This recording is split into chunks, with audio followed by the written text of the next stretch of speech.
देखिए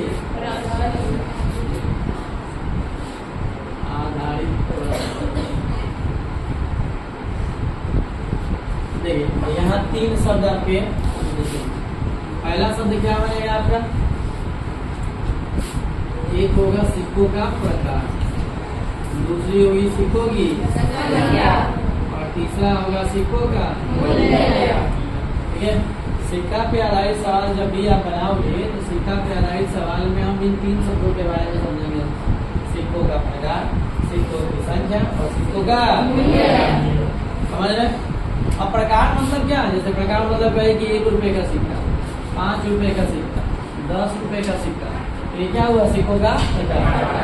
1 रुपया, 10 पैसा, 5 पैसा, 25 पैसा, 50 पैसा, ये सब बोलेगा। 1 रुपया, 10 रुपया, 20 रुपया, 50 रुपया, 100 रुपया, ये सब क्या हुआ?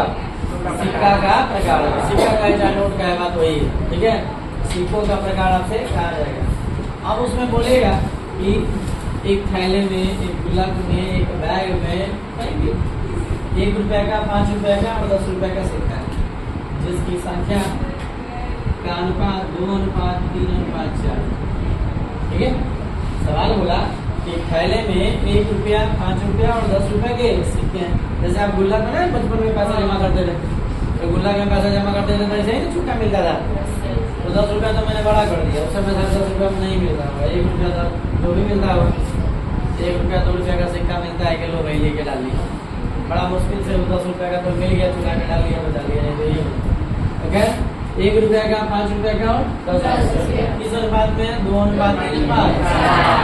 अब जहाँ मूल्य की बात करते हैं, ये प्रकार हो गया, ये क्या हो गया? मूल्य। जैसे आपसे कहा जाए कि बताइए 10 रुपया का 5 सिक्का मतलब कितना रुपया? 10 रुपया का 5 सिक्का मतलब कितना रुपया? कितना रुपया? 50 पैसे का 3 सिक्का मतलब कितना रुपया?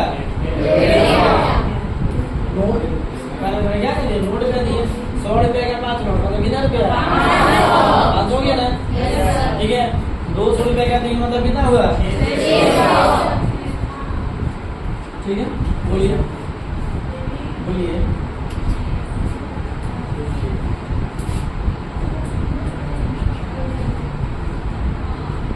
पहले तो कुछ पढ़ाई किए हैं?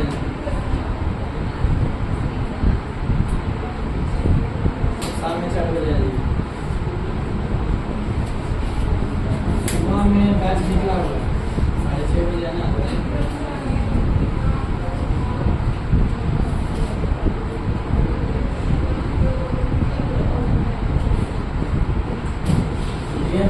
मूल्य क्या हुआ? 1 रुपए का 2 सिक्का मतलब कितना रुपया? 2 रुपया। 5 रुपए का 3 मतलब कितना रुपया? कहने का मतलब है कि प्रकार में जब हम संख्या से गुणा करेंगे तो हमें क्या प्राप्त होगा? 1 रुपए का 2 सिक्का मतलब 2 रुपया हो गया। 5 रुपए का 3 सिक्का मतलब, फिर 10 रुपए का 4 सिक्का मतलब आ गया। ये क्या निकला? मूल्य का क्या निकला? ये मूल्य का अनुपात। ठीक है, अब यदि कहा ये थैले में कुल इतना रुपया, जो भी कह दे कि अगर थैले में आपसे कह देता है कि थैले में कुल 1140 रुपया, कितना रुपया है? 1140 रुपया। तो आपसे सवाल पूछेगा तो बताइए कि 1 रुपया का कितना, 2 रुपये का कितना सिक्का, 5 रुपये का कितना सिक्का, 10 रुपये का कितना सिक्का। यह है 1 रुपया का, 5 रुपये का और 10 रुपये का। आपसे सवाल यही पूछा जा सकता है कि 1 रुपये का कितना सिक्का, 5 रुपये का कितना सिक्का, 10 रुपये कितना सिक्का। देखिए सवाल मिला है किताब में? ढूंढी, मिला है? नहीं मिला है? दोनों मिल गए तो बोल लीजिए सबसे। नहीं मिला है? मारे का थप्पड़ दिमाग होना रहेगा तुरंत। तो ये टोटल हो गया 2 और 15 17 40 57 57 बराबर 1140। ठीक है, अब 1 बराबर भाग देंगे, लिख के बताएं। 1140 बटा में काटेंगे तो 20 बार में कट जाएगा। 1 की वैल्यू कितनी आ गई? 20। अब ये पूछेगा कि 1 रुपया का कितना सिक्का था? 2 की जगह पे 1 रुपया का कितना सिक्का? 2 है तो 2 से गुना करेंगे। 20 गुना 40। 5 रुपये कितना सिक्का? 3। 20 10 रुपये कितना सिक्का? 200 के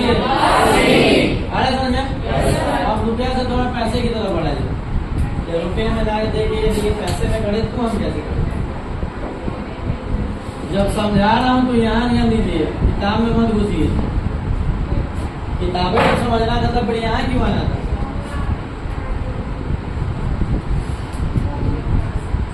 ₹1.50 और दिख रहा है ना? नहीं ठीक है तो बोलिएगा तो और बड़ा लिख देंगे। कितना ठीक है? ₹1.50 और 25 पैसे। आप ये कहते कुछ भी बोलते 3 अनुपात में है, 3 अनुपात 4 अनुपात 8। कहिए ये थैले में ₹1.50 और 25 पैसे का सिक्का है। किस अनुपात में है? 4 अनुपात है, 3, 4, 5 में। अब यहाँ सिक्कों का, ये हो गया सिक्के का प्रकार, ये हो गई सिक्कों की संख्या, और ये हो गया सिक्कों का मूल्य हो गया। अब यहाँ पे मूल्य में रुपए के रूप में कुछ भी दे देगा, ठीक है? कुछ भी लिख सकते हैं आप, तो पहले लिख देते, उसको बाद में पहले इसको लेके आते। ₹1 का 3 सिक्का मतलब कितना रुपया? 50 पैसे का 4 सिक्का मतलब कितना रुपया? 25 पैसे का 8 सिक्का मतलब कितना रुपया? ये ना अगर आपसे कह दें कि भैया गुल्लक में कुल 210 रुपया, गुल्लक में कुल कितना रुपया है? 210 रुपया। तो 210 को मूल्य आया तब ना मूल्य के अनुपात बराबर करेंगे। 3 अनुपात 2 अनुपात 2 मतलब 3, 2, 5 से 2, 7 बराबर 1 बराबर। अब आपसे पूछा जाए कि बताइए ₹1 का कितना सिक्का? संख्या यहाँ पे है ना, यहाँ निकालेंगे मतलब 1 बराबर 30 है तो 3 बराबर। मुझे 50 पैसे का कितना सिक्का? यहाँ आएंगे 30 में 4 से करेंगे ना, ये पूछेगा 25 पैसे का कितना सिक्का? किससे गुना करेंगे? 8 से गुना करेंगे। समझ में आ सबको? ऐसा कोई जरूरी नहीं कि हम उसे रुपए में बदले, वो पैसे में भी बदला जा सकता है। इसे हर बार जरूरी नहीं है कि ऐसा ही देगा। जैसे मान लीजिए ₹1.10 और 5 पैसे का देगा, ₹1.10 और 5 पैसे। अब ये तो पूर्णतः दिखेगा नहीं। अब आपसे कहा जाए कि बताइए ₹1 का 3 सिक्का, तो यहाँ से 3 लगा दिया, यहाँ कुछ भी दे दे, मान लीजिए ₹15, ₹17, ₹20, मान लीजिए ₹15 देखिए। तो अभी तक तो रुपया खेल रहे थे, अभी तक पैसे में करके देखिए पैसे में क्या देगा। ₹1 का मतलब कितना पैसा लिख सकते हैं? 100 लिख सकते हैं। 100 पैसे का 3 मतलब कितना? 10 पैसे का 5 पैसे का नहीं होगा, नहीं ना करना है। प्रकार में संख्या से गुना करेंगे तो क्या मिलेगा? मिलेगा। तो ये 300 हो गया, ये 40 हो गया, और ये 40 हो गया। कुल कितना हो गया? ये तो पैसे में है, ये जो है वो पैसे में दिख रहा है, लेकिन उधर वाला जो है किसमें है? इसमें क्या करेंगे? 15 में 100 से गुना, कैसे गुना कर देंगे? 15 के बदले हम 19 रुपये घाटेगा था। क्या आपको समझ में है ना? 1 बराबर ये हो गया 1900, घटा हो गया 300, है ना जी? 19 गुना 100 अलग अलग लिख देते हैं। 0 से 0 कट गया, 19 गुना 2 25, 1 बराबर 5 आ गया, 1 बार 5 आ गया। तो फिर पूछा गया ₹10 का 10 पैसे का कितना सिक्का? 5 हो गए। फिर पूछे 5 पैसे का कितना सिक्का? 8, तो 5 8 समझ में आ रही बात सबको? सभी को? अब कभी कभी क्या करेगा कि अभी तक तो आप लोग को ये दिख रहा था कि संख्या दे रहा था और मूल्य नहीं दिया रहता था, कुल मूल्य देके आपसे पूछ लिया था।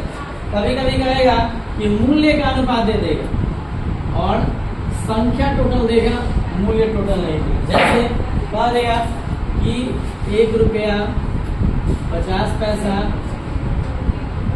और 25 पैसे का सिक्का, ₹1.50 और 25 पैसे के सिक्के के जो मूल्य है वो 2:3:5। मूल्यों का अनुपात क्या है? देखिए सिक्कों की कुल संख्या 150 है। अभी तक ये कुल मूल्य दे रहा था ना, अब इसमें थोड़ा सा बदलाव हो गया। अब तक जो अनुपात दे रहा था वो संख्या का अनुपात दे रहा था और मूल्य निकाल के हम मूल्य के बराबर कर रहे थे। अब ये यहाँ क्या कर दिया? संख्या टोटल दे दिया और मूल्य का अनुपात दे दिया। अब इसको हम यहाँ कन्वर्ट करेंगे तब ना बराबर करेंगे, ठीक है? आप समझिए वो छुट्टे वाली बात हो गई। जैसे भैया ₹2 में छुट्टा करना है ₹10 का छुट्टा करना, बोले ₹10 का छुट्टा लेके आओ, ₹10 का सिक्का लेके आइए। तो कैसे लेना है? तो ₹1 का सिक्का लाना है। क्या लाइएगा? ₹10 में ₹1 कितना सिक्का? 2। कैसे है? तो ₹2 का ले आना। तो ₹2 कितना सिक्का? नहीं, 5 रुपया का ले आना।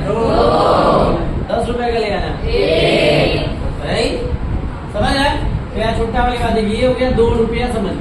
तो ₹2 में ₹1 का कितना सिक्का? कितना? 2। अब ₹3 में 50 पैसा कितना सिक्का? ₹3 में 50 पैसा का कितना सिक्का?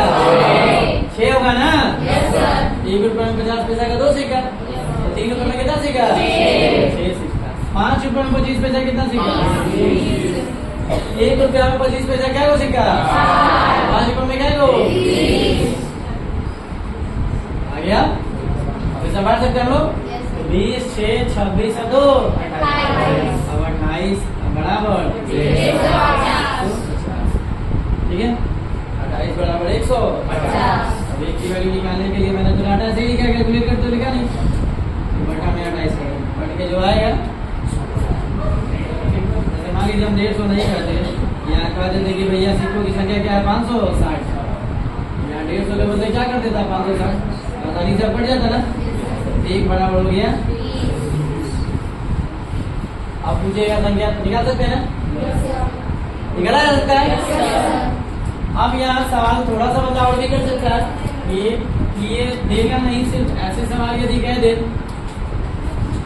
कि एक थैले में ₹1, 50 पैसा और 25 पैसे के सिक्के बराबर मूल्य में, क्या बोलेगा? ₹1, 50 पैसा और 25 पैसे का जो सिक्का है वो बराबर मूल्य में। बराबर मूल्य में जब कहेगा ना, इसका मतलब वो 1:1। जब भी आपसे ये कहा जाएगा कि बराबर मूल्य में है, इसका मतलब क्या हुआ? 1:1 कह दिया। अब यहाँ मूल्य कुछ आपसे देखिए, जैसे मान लीजिए कह दिया 175, सिक्कों की संख्या क्या है? 175। ₹1 में ₹1 कितना सिक्का? ₹1 में 50 पैसा कितना सिक्का? ₹1 में 25 पैसा कितना है? 4, 2, 6, 1, 7 बराबर 100। 1 बराबर 25 आ गया। अब जिसका पूछेगा उसको ना कर देंगे। पूछे ₹1 का कितना देगा? तो 1 हो गया। 50 पैसा वाला कितना? 250 हो गया। 25 पैसा वाला कितना? अच्छा, या क्या सीखा आपने कि जब भी आपसे ये कहा जाएगा कि बराबर मूल्य, ठीक है, या फिर ये कह दे कि सिक्कों की संख्या क्या है? बराबर है, तो अनुपात क्या लीजिएगा? 1:1। समझ में आनी बात सभी को? जैसे कोई एक सवाल बोलिए।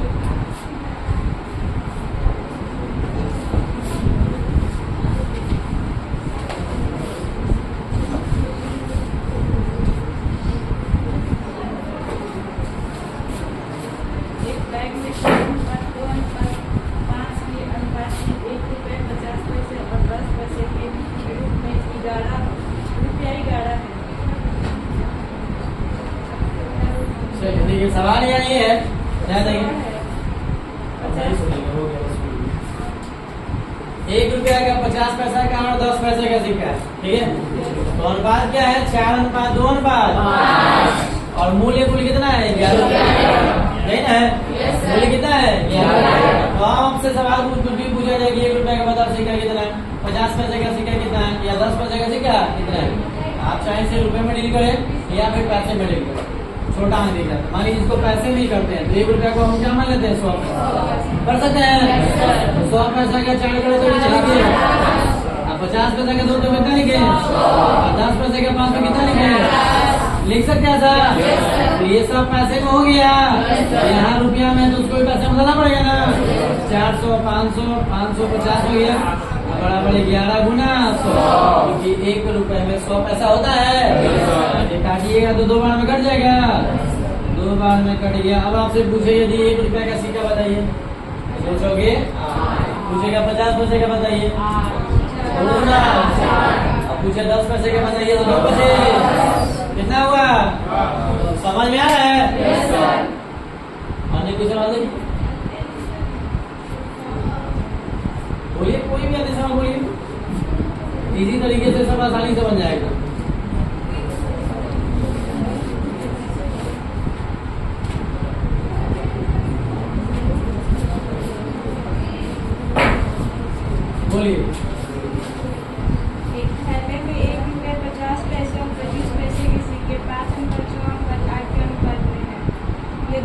हाशिए 240 रुपये 25 पैसे की सिक्के की संख्या बनता है। इसी प्रकार सवाल बन जाएगा। फिर 1 रुपए का सिक्का, 50 पैसे का सिक्का और 25 पैसे का मिला 5/6 क्या किया जाए? 1 रुपए का 5 सिक्का मतलब कितना रुपया? 50 पैसे का 6 सिक्का मतलब कितना रुपया? 3 रुपया। 25 पैसे का 8 सिक्का मतलब कितना रुपया? 5 3 8 2 देखिए इसको रुपए में ही कर दिया, पैसे में नहीं किया। मैं दोनों तरह से आपको बता दे रहा हूँ। यहाँ दिक्कत हो आपको पैसे में कन्वर्ट करना, पैसे में कर लो, रुपए में करना, रुपए में कर लो। 5 3 8 2 10 10 बराबर क्या हो गया? 200। 1 बराबर किसी का निकाल सकते हो? 1 आ गया तो अब 1 रुपए का पूछेगा तो 24 बचे 120। 24 से 5 से गुणा करेंगे ना? 1 गुणा 24 है तो 50 का पूछेगा तो किसे करोगे? 25 का पूछेगा तो जिसका पूछेगा उसका निकल जाएगा। सभी लोग समझ में आया सिक्का वाला? सबको बनेगा सर? सभी से अब आते हैं हम लोग आई पे। सिक्का वाला क्लियर हुआ ना सबका? अब दूसरा टाइप है आई पे का।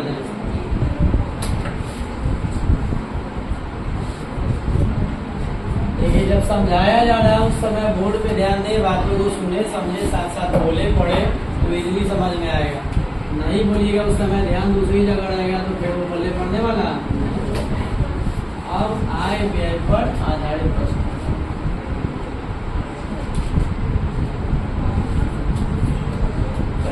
यहाँ सीधी सीधी बात है कि आय बराबर होता है व्यय प्लस जितना कमाया जाता है उसी में से खर्च होता है और उसी में से 10 रुपया कमाएंगे, 4 रुपया खर्च करेंगे तो कितना बचाएंगे? बचाएंगे। 10 कमाएंगे, 4 रुपया खर्च करेंगे तो कितना बचाएंगे?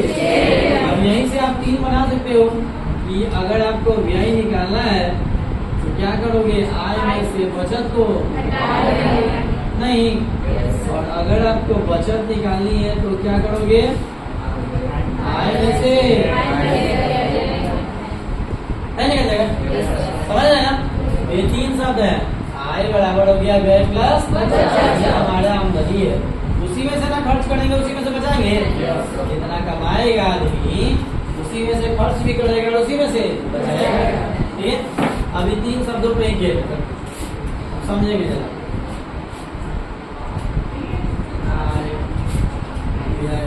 और अगर मैं कहता हूँ, ध्यान देंगे यहाँ पे, अगर मैं कहता हूँ कि किसी व्यक्ति के व्यय और बचत का अनुपात 4:3, किसी व्यक्ति के व्यय और बचत का अनुपात 4:3 है तो बताइए आय कितना होगा? 4 3 सही है।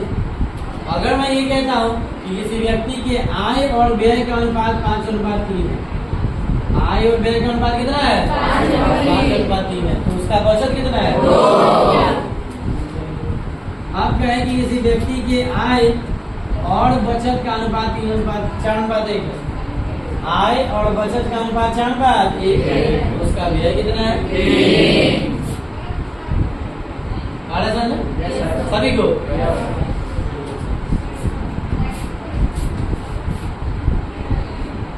अब इस पे सवाल ये तो समझ गया आपने, 2 दिया रहेगा तो तीसरा आसानी से हम खुद से समझ गए। कहा जाए कि किसी व्यक्ति के व्यय और बचत का अनुपात 4:3 है और उसकी आय 5600 है। आय कितनी है? 5600। पूछा जाए तो व्यय बताइए या फिर पूछ देगा आपसे बचत बताइए। तो ये जो 5600 है उसको हम किसके बराबर करेंगे? मैंने कहा कि उसकी आय जो है वो 5600 है, आय को आय के बराबर करेंगे। आय कितनी होगी उसकी? 4 और 3 7 बराबर 5600 करेंगे। 1 बराबर उसका पूछा जाए कि व्यय कितना और उसका बचत कितना? अब यदि आपसे कहा जाए कि किसी व्यक्ति के आय और व्यय का अनुपात 9:5 है, आय और व्यय का अनुपात कितना है? 9:5 है, और उसकी जो बचत है वो 4000 है या 24,000। उसकी जो बचत है वो कितनी है? बताइए कि इस 24,000 को हम किसके बराबर करेंगे? किसके बराबर करेंगे? 9 आय है, 5 व्यय है, तो बचत कितना होगा? 4 के बराबर ही ना करिएगा। 1 बराबर 6,000 पूछ देगा, उसकी आय बताइए। आय कितनी हो जाएगी? कितनी? 16,000। 9 से ना गुना करेंगे। 6 9 8 में। फिर यदि कहेगा कि किसी व्यक्ति के आय और बचत का अनुपात 5:2, आय और बचत का अनुपात 5:2 तथा उसका व्यय जो है वो 36,000। व्यय कितना है? अब बताइए कि व्यय किसके बराबर करेंगे? व्यय कितना हुआ? 3 के बराबर करेंगे। 3 बराबर कितना हो गया? 30,000। 1 बराबर इसका पूछेगा तो गुना कर देंगे। अगर आय पूछेगा तो 5 से गुना करेंगे। बचत पूछेगा तो 2 से गुना करेंगे। जो पूछेगा उससे निकालेंगे ना। समझ रहे सब लोग? अब ये तो एक ही आदमी का, एक आदमी से 2 आदमी, एक व्यक्ति का हो गया। अब एक व्यक्ति से 2 व्यक्ति का, जैसे कह देगा कि 2 व्यक्ति है ए और जिनके आय का अनुपात कर दिया 9:5 है। आय का अनुपात कितना है? 9:5। और कह दे कि उनके व्यय का अनुपात 8:4 है। व्यय का अनुपात क्या? 8:4। ठीक है। अब यहाँ कह दे कि प्रत्येक की जो बचत है वो 800 है। इसकी भी बचत 800, उसकी बचत 800। तो पूछे दोनों की आय बताइए, मतलब प्रत्येक क्या है?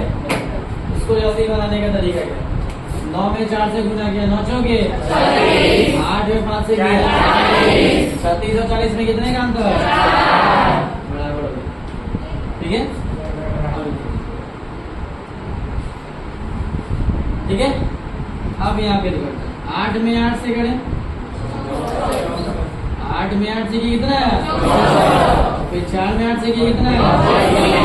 कितना हुआ? 64 और 32 में अंतर निकाले। अब यहाँ ऐसे भी कर सकते थे कि 8 और 4 में घटा लेते तो अंतर आ जाता ना। लेकिन यहाँ तो सेम दिख रहा, अलग अलग दिखेगा तो अलग अलग ही अंतर होता।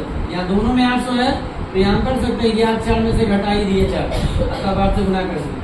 अन्यथा ये अगर अलग अलग अंक होगा तो अलग अलग करके गुना करेंगे। जैसे 800 के 64 में से क्या करेंगे? 3200। ये मैं इसलिए लिख रहा हूँ क्योंकि ये जरूरी नहीं है कि दोनों जगह समान ही अंक आएगा। 800 800 ही आएगा। इसकी बचत 800, उसकी बचत 500 भी हो सकती। समझ आई बात? तो फिर वो हम नहीं कर पाते। तो 4 बराबर कितना हो गया? 300। 1 बराबर पूछेगा पहले एक ही आए तो एक ही आए कितनी हो गई? 9 8। फिर पूछा बी की आए कितनी हो गई?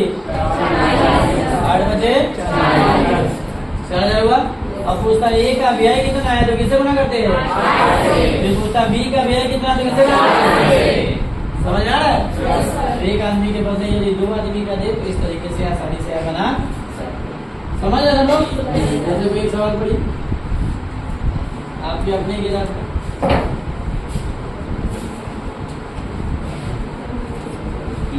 क्योंकि आय 4:7 के अनुपात में है तथा उनके व्यय का अनुपात 3:7 में है। यदि बी 10,000 बचत है तथा क्यू का 7,000 बचता है तो बी की आय व्यय का अनुपात क्या है? 3:7 और आय का 4:7 है। अब इसकी बचत कितनी है? 10,000। इसकी बचत कितनी है? अलग अलग हो गया ना सवाल में?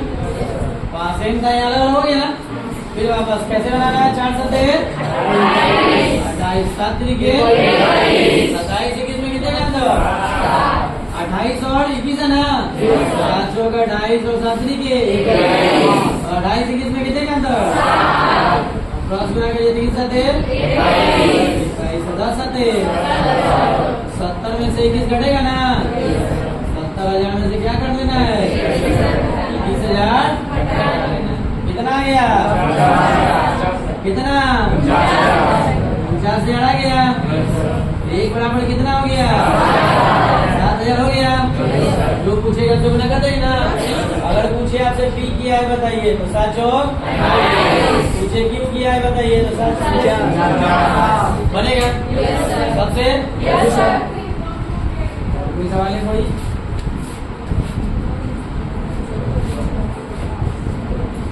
दो आदमी के बदले 3 आदमी का भी दिया है नहीं? और ये 3 आदमी वाला कर्मचारी ए, बी और सी 1:2:3 के अनुपात में मजदूरी प्राप्त करते हैं। यदि ए कर्मचारी 5%, 10% एवं 15% की वेतन वृद्धि प्राप्त करते हैं, आपकी मजदूरियों का नया अनुपात क्या होगा? 5%, 10%। ये वृद्धि प्राप्त करते हैं। ठीक है, ये क्या है? ये वृद्धि निकल सकते हो आप। इसको 100, 200, 300 पे भी बना सकते। 1:2:1 है तो आपको निकालने में प्रतिशत सुविधा होगी। एक का निकालने में आपको दिक्कत होगी। अब जैसे 100 का 5% बढ़ गया, 100 का 5% कितना होगा? 100 का 5% कितना होगा? तो बढ़ गया कितना हो गया? पहले 100 था, 5% बढ़ गया 105 हो गया। ये पहले कितना था? 200। अब ये 10% बढ़ गया। 200 का 10% कितना बढ़ा? 20 बढ़ गया। तो ये हो गया 200 नहीं हो गया? ये 300 का 15%, तो 300 का 10% कितना हुआ? 30। अब 5% कितना हुआ? 15। 30 से 15 45 हो गया। तो कितना आ गया? 300। अब ये काट देंगे, काट सकते हैं?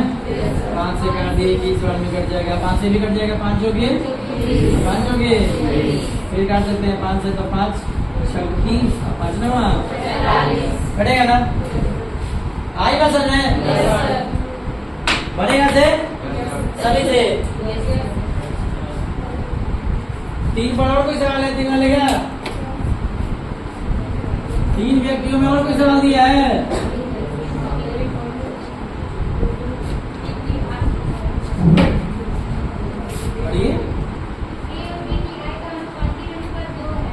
ए और बी की आय का अनुपात 3:2 हो गया।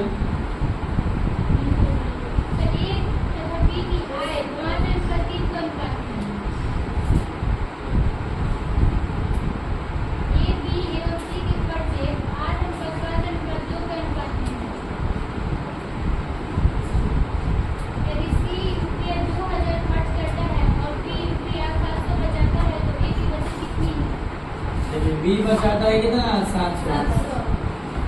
और सी खर्च करता है कितना? 200। ये सवाल आपका दिया हुआ। सवाल आपका दिया कि ए और बी का अनुपात 5 अनुपात 3 है। ए बी सी का जो खर्च का अनुपात है व्यय का 5 2 है। और ये बोला कि फिर बी जो है वो 700 रुपया बचाता है और ये सी जो है वो 2000 रुपया खर्च करता है। तो खर्च को खर्च के बराबर किया। 2 बराबर कितना हुआ? इसका मतलब 5 बराबर 2 बराबर 2000, तो 1 बराबर 1000। 5 बराबर 5000 नहीं हुआ? 8 बराबर कितना हो गया? 8000 हो गया। आज बस में अब चलो यहाँ देखो इसका आंकड़ा दिखा कि 5000 खर्च करता है और 700 रुपया बचा लेता है, तो कमाएगा कितना? 5000 ये खर्च करता है और 700 रुपया बचा लेता है, तो कमाएगा कितना? तो यही ना उसकी आय है। आय बराबर आय करेंगे 3 बराबर 5700, तो 1 बराबर 19 आ गया। इस हिसाब से एक की आय कितनी हो गई? 19 × 95 हो गई। अब पूछा कि एक का बताइए बचत कितना हुआ? तो 9500 रुपया कमाया और 8000 रुपये क्या किया? बचाया कितना भाई? 1500 रुपये की बचत कर लिया। आई बात समझ में सभी को? बनेगा था? तो आय व्यय और सिक्का पे आधारित सवाल, ठीक है। अब इस दोनों पे आधारित सवाल आपको बनाएंगे और जो भी प्रश्न होंगे वो लाकर, ठीक है। यही 2 टाइप बचे थे, 2 टाइप से। और क्या पढ़ दिया था आप लोगों को? करंट अफेयर्स किया सबने?